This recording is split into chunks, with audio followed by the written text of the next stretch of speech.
बिस्मिल्लाहिर्रहमानिर्रहीम। डॉक्टर मुनव्वर हुसैन आपके पेश खिदमत हैं। आप देख रहे हैं डिप्लोमेटिक एंड करंट अफेयर्स। काफ़ी अरसे के बाद दोबारा आपसे मुलाकात हो रही है और उसकी बुनियादी वजह यह है कि CISS का पाकिस्तान के अंदर इस्लामाबाद के अंदर बहुत इंपॉर्टेंट एक वर्कशॉप चल रही थी, जिससे बहुत सारे इश्यूज़ की क्लैरिटी हुई है और बहुत सारे स्कॉलर्स के, चाहे वो कराची से हों या दूसरे मुल्क के हिस्सों के साथ हों, उनसे बातचीत करने का मौका मिला। लेकिन आज का इशू बड़ा इंपॉर्टेंट है और अभी ताज़ा इशू है, और वो ये कि रात गए हमास की तरफ से अटैक हुआ है, जो कि एक लावा पकड़ा था फ़लस्तीनियों के हवाले से 2023 से, जिसमें 200-250 फ़लस्तीनियों को इजराइलियों ने शहीद किया था। और जिस तरह से मस्जिद अक्सा की एहतराम को पामाल किया जा रहा था, और फिर जिस तरह से अरब और इज़राइल मुआहदे के करीब तर नज़र आ रहे थे, और जिस तरह का इम्प्रेशन एक बन रहा था, ग़ालिबन इन सब चीज़ों का एक रिएक्शन आपको नज़र आता है।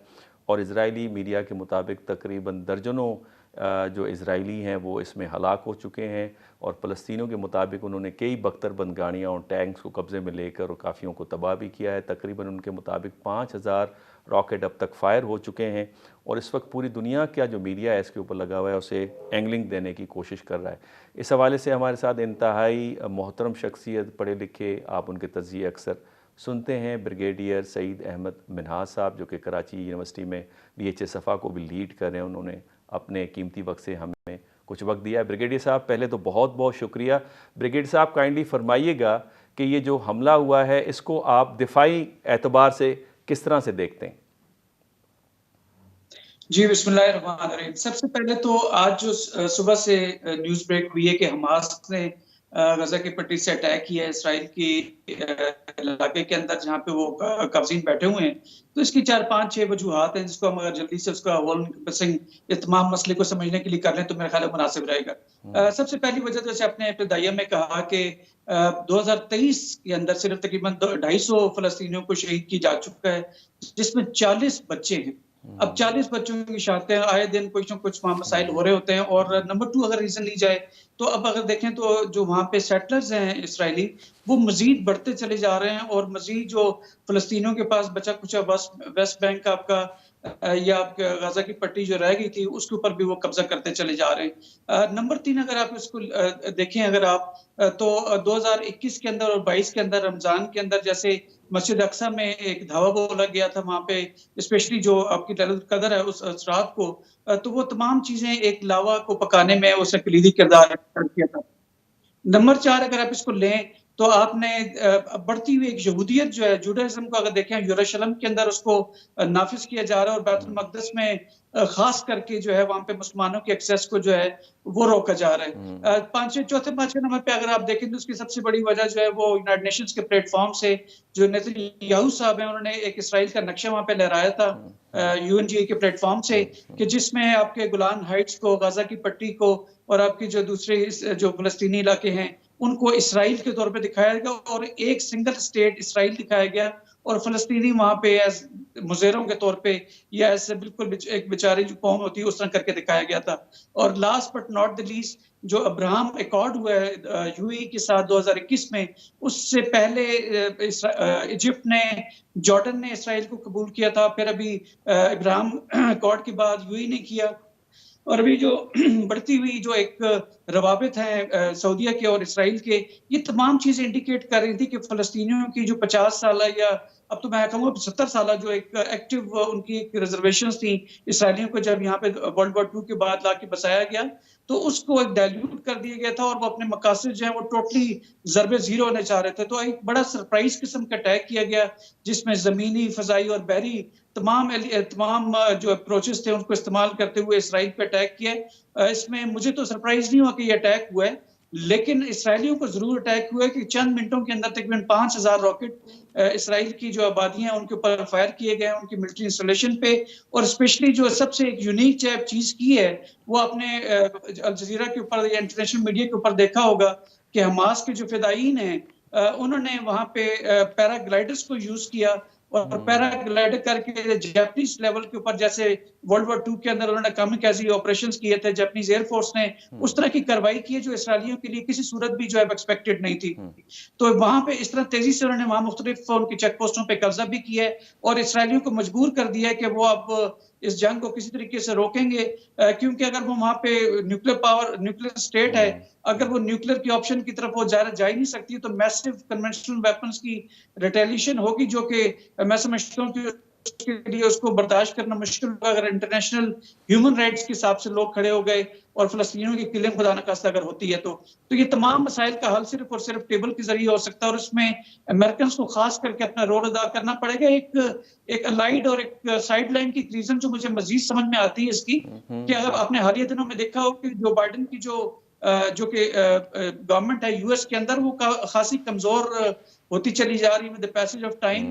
और हालिया दिनों में आपने देखा हो कि उनके जो स्पीकर असेंबली हैं, जो उनके खिलाफ वोट ऑफ नो कॉन्फिडेंस जो है वो कामयाब हुआ है। तो जो जिनकी भरपूर सपोर्ट रही है इसराइलियों को, उन अमेरिकन के खुद इन हाउस उनका जो है उसमें जब कमजोर पड़े तो एक वैक्यूम पॉलिटिकली भी जनरेट हुआ था, जिसको हमास ने बड़े इंटेलिजेंटली यूज किया है। और मैं किसी सूरत भी हमास की मजम्मत नहीं करता इस अटैक की, जैसे कि international media specially western media कर रहा है, क्योंकि हमास या फलस्तीनी जो है जहाँ पे हमले कर रहे हैं वो किसी गैर मुल्क की सरहद को अबूर करके नहीं कर रहे हैं, वो अपने इलाके जो उनसे छीने गए जोरे बाजू उसको वापस लेने के लिए, और उसी सूरत में हमले किए हैं जब उनके अरबों ने, जो उनके भाई हैं जिनके ऊपर वो डिपेंड किया करते थे, वो और जो ह्यूमन राइट्स के चैंपियन है वेस्टर्न कंट्रीज, जब उन्होंने फलस्तीनियों के सर से हाथ उठाया तो फिर जाहिर है कि ये इंडिजिनस मूवमेंट है, इसने इस तरह की शेप लेनी थी। तो एक बहुत सरप्राइजिंग नहीं है, लेकिन जो उसका मैग्नीट्यूड अटैक का वो खासा सरप्राइजिंग है इसराइल के लिए भी और दुनिया के लिए भी। अच्छा ब्रिगेडियर साहब, बड़े तफसील के साथ आपने वजाहत की कि इसके पीछे काजेज़ क्या थे और कन्फ्लेशन ऑफ काजेज़ की तरफ आपने इशारा दिया। काइंडली ये बताइएगा कि वेस्टर्न मीडिया जो है इसको दहशत गर्दी के तौर पे एंगलिंग करने की कोशिश कर रहा है, एग्जैक्टली उसी तरह जिस तरह माजी में आपको याद होगा 2022 में भी वेस्टर्न मीडिया ने साथ नहीं दिया था, सोशल मीडिया सिटीज़न जर्नलिज्म ने साथ दिया था। इस दफ़ा भी आपको लगता है कि सिटीज़न जर्नलिज्म अपना रोल प्ले करेगी? और दूसरा, मुस्लिम दुनिया से क्या रिएक्शन आपको नज़र आएगा? इस वक्त अरब मीडिया के मुताबिक गज़ा में जश्न का समा है। अब मैं देख रहा था कि ईरान के जो सुप्रीम लीडर के जो एडवाइज़र हैं उन्होंने भी उनको मुबारकबाद पेश कर दिया। आपको लगता है कि बाकी मुस्लिम ममालिक की तरफ से भी हुकूमती सतह पर या कम अज़ कम लोगों की सतह के ऊपर एक रिएक्शन नज़र आएगा इस हवाले से? देखिए, दुनिया में जो न्यू कॉम्स हैं जिसको इजराइलीज बेसिकली लीड करते हैं, जो हिडन फेस है यहूदियत का, मैं समझता हूँ कि इंटरनेशनल लेवल पे उनकी काफी इंक्रेस है। तो इंटरनेशनल मीडिया जो स्पेशली वेस्टर्न मीडिया क्या वहां से इसकी जो है वो पजीराई की जाएगी? तो ऐसा बिल्कुल भी नहीं है, वो मजम्मत ही करेंगे और उसको टेरर के एलिमेंट के साथ इसको अटैच करने की कोशिश करेंगे। लेकिन जैसे आपने कहा कि अवामी मीडिया या सोशल मीडिया जो है उसके ऊपर से जो हकीकी न्यूज है, जो रियल टाइम न्यूज है, जिसको आप एडिट नहीं कर सकते हैं, वो सूरत में दुनिया तक असल बात पहुंच चुकी है। ईरान ने उसको सेलिब्रेट किया है। अब जहां तक बाकी अरब ममालिक का ताल्लुक है, जिन जिन के रवाबत इसराइल के साथ पॉजिटिव पैराए में जा चुके हैं, तो शायद वहां से डाइल्यूटेड रिस्पांस आएगा और वो इस एस्केलेशन को रोकने की एक दरमियानी एक डाइल्यूटेड सी कोशिश करेंगे, जिसमें वो किसी भी साइड की शायद किसी भी फरीक की साइड नहीं लेंगे। लेकिन जनरली जो अरब ममालिक हैं जिन्होंने उनको रिकग्नाइज किया है इसराइल को या नहीं, उनकी जो टिल्ट होगा वो फलस्तीनियों की तरफ ही जनरली होना चाहिए। अगर नहीं होगा तो मैं समझता हूँ ये ओआईसी के लेवल के ऊपर उन ममालिक की जो एक हैसियत है मिडिल ईस्टर्न पॉलिटिक्स के अंदर, उसको भी डाइल्यूट करेगा। ओआईसी को भी इसके ऊपर एक बड़ा क्लियर किस्म की पोजीशन लेनी चाहिए और एस्केलेशन को रुकवाने की कोशिश करनी चाहिए। और मैं समझता हूँ देखिए, कोई भी चीज जंग से हल नहीं होती है। किसी भी जंग का जो अल्टीमेट मकसद होता है वो दो फ्रीकैन को आपके मुज़ाकराती जो टेबल होता है उसके ऊपर लाना होता है, और उसके ऊपर फिर आप कोई क्विड प्रो को करके कुछ लेके कुछ दे के आप चीजों को हालात को बेहतर करते हैं। तो फलस्तीनियों के हाथ से काफी हद तक चीजें निकल गई थी, क्योंकि इंटरनेशनल रिस्पांस उनके हक में नहीं जा रहा था। अरब की जो मेजर कंट्रीज थे वो भी इसराइल के साथ खड़े होने जा रहे थे। तो इन तमाम चीजों को देख के उन्होंने अपनी आवाज को दोबारा से एक स्ट्रेंथ दी है। और मैं समझता हूँ कि जहाँ पे उन्होंने अपनी मजलूमियत और को जहाँ पे उन्होंने उजागर किया, वहां पे अपनी मजबूती को भी टू मीम्स, अगर उर्दू के लफ्ज के हिसाब से मीम को देखा जाए तो मजलूमियत और मजबूती जो उनके अज़म की है, दोनों को खातिर को उजागर किया है। और फलस्तीन का जो एक बुझता हुआ एक इशू था या एक आवाज उसकी दबती चली जा रही थी, उसमें एक नई रूह फूंकी है। और फलस्तीनियों का जो कई दहाइयों से, तकरीबन 6-7 दहाइयों से जो बड़ा मसला था, उसको एक नई जिद्दत मिली है। और मैं समझता हूँ कि दुनिया इसके साथ खड़ी होगी और जो फ़लस्तीनियों का एक आवाज़ है, उसको इंटरनेशनल एक आवाज़ मिली है और जो एक जो एक इनकी रेज़िस्टेंस है फ़लस्तीनियों की, उसको एक नई जिद्दत मिली है। तो ये तमाम चीज़ें देखते हुए मुझे वैसे थोड़ा-सा ये ख़दशा है कि कहीं ये चीज़ मज़ीद एस्केलेट नहीं करे, क्योंकि ईरान जो है वो एक बड़ा शिद्दत किस्म का उसका दुश्मन माना जाता है इसराइल का। हुँ, तो वहाँ पे सेलिब्रेशंस जो हैं वो थोड़ी-सी चीज़ों में मेरे ख़्याल में ऐड फ्यूल करेंगी हुँ, फायर के अंदर। हुँ। लेकिन चूँकि एक सॉवरेन कंट्री है, उसका हर एक का अपना एक हक होता है और पाकिस्तान भी इसके ऊपर जो रिस्पॉन्स देगा मेरे ख़्याल में वो भी इंतहाई नफ़रतुल्ला होगा, क्योंकि जो-जो ज़िम्मेदार ममालिक हैं वो जंग की ख़ात्मे की बात करते हैं, ना कि उसको बढ़ाने की। हुँ। तो एक फ़लस्तीनियों के बहरहाल जो मसला है वो दुनिया के लेवल पे ज़रूर उजागर होगा और उसके साथ-साथ इस तरह की जो दीगर मसाइल हैं दुनिया के, जिन्होंने दुनिया के अमन को खतरात लाक कर रखे हैं, जिसमें स्पेशली कश्मीर का मसला है, उसको भी एक नई आवाज़, एक नई जिद्दत मिलेगी। हुँ। तो मैं समझता हूँ कि आज फ़लस्तीनियों ने अपने हक के लिए एक भरपूर रेज़िस्टेंस की है, जो मेरे ख़्याल में खातिर ख्वाह नताइज और फ़वाइद लेकर आएगी उनके ये लिए। ब्रिगेडियर साहब आखिरी सवाल, ये बड़ी इंपॉर्टेंट 2 कॉन्सेप्ट्स आपने दिए, मज़लूमियत और मज़बूती। इस अटैक से फ़लस्तीनियों के हक़ में ये जाएगा। हुँ।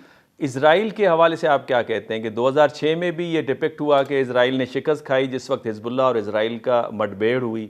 2022 में भी एक किस्म की शिकस्त की गई और फिर जब एयर से और वाटर से और फिर लैंड की तरफ से जो अटैक होता है और फिर आयरन डोम सिस्टम जो अमेरिका से लिया हुआ था, उस पे सवालिया निशान नहीं उठते हुए आपको नज़र आता? चूँकि रिसेंटली जो सर्वे हुआ है उसमें भी 60% जो इजरायलीज़ हैं वो उनका ये कहना है कि हमने गलत फ़ैसला किया, यूरोप को छोड़कर इजराइल में आके आबाद हुए। तो आपको लगता है कि ये दोबारा एक प्रेशर बिल्डअप होगा इजरायली हुकूमत के ऊपर और शिकस्त के तौर पे देखा जाएगा?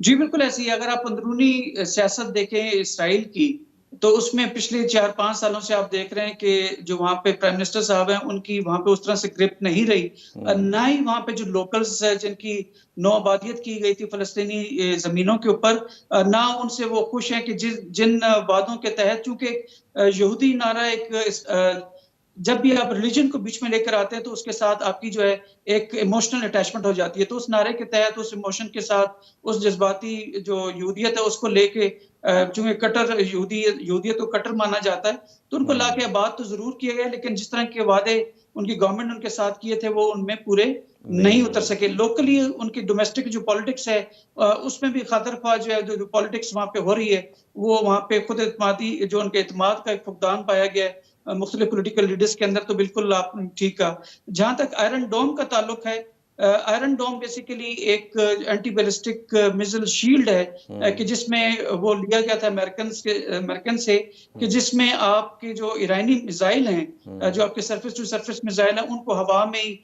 तबाह कर दिया जाए, कि इससे पहले कि इजरायली जो जो आबादकारी है उसके अंदर वो लैंड कर सकें। तो आयरन डोम जो है वो हमास के जो इस तरह के लोकल क्रिएटेड या इंडिजिनस के किए हुए जो उनकी रेजिस्टेंस है, वो उसके खातिर तो कुछ भी नहीं कर सकते हैं उसके अंदर वो। हुँ, तो ये मैं समझता हूँ कि ये इसको बिल्कुल आपने सही कहा कि 2006 और 2022 की तरह की एक नाकामी है इज़राइली गवर्नमेंट की, कि उन्होंने अपने जो शहरी ज़बरदस्ती ला के वहाँ पे आबाद किए हैं, कि उनको वो प्रोटेक्शन जो है प्रोवाइड कर सकें। और दुनिया में जैसे उन्होंने अपने आप को, कि उनके पास न्यूक्लियर वॉरियर्स कहते हैं कि हैं 2, कि वो मानते नहीं हैं इस बात को हुँ, खुलेआम, और उनके पास दुनिया के माने हुए टैंक्स हैं, मिसाइल्स हैं, सारा कुछ है। लेकिन जब आप गुरिल्ला वॉरफेयर करते हैं, तो उसके खिलाफ वो तमाम चीज़ें जो हैं, वो नाकाम हो जाती हैं। सिर्फ़ हुँ, पाकिस्तान आर्मी ही है कि हुँ, जो गुरिल्ला वॉरफेयर के अंदर भी दुनिया में एक मशहूर रखती है, कि जिसने इंसर्जेंसीज़ को बगैर हुँ, एक जो है वो किलिंग की है, मैं समझता हुँ। हूँ कि उसमें कामयाबी इख्तियार की थी। इज़राइलीज़ बहुत ज़्यादा क्लियरिटी कॉन्शियस हैं वेस्टर्न कंट्रीज़ की तरह,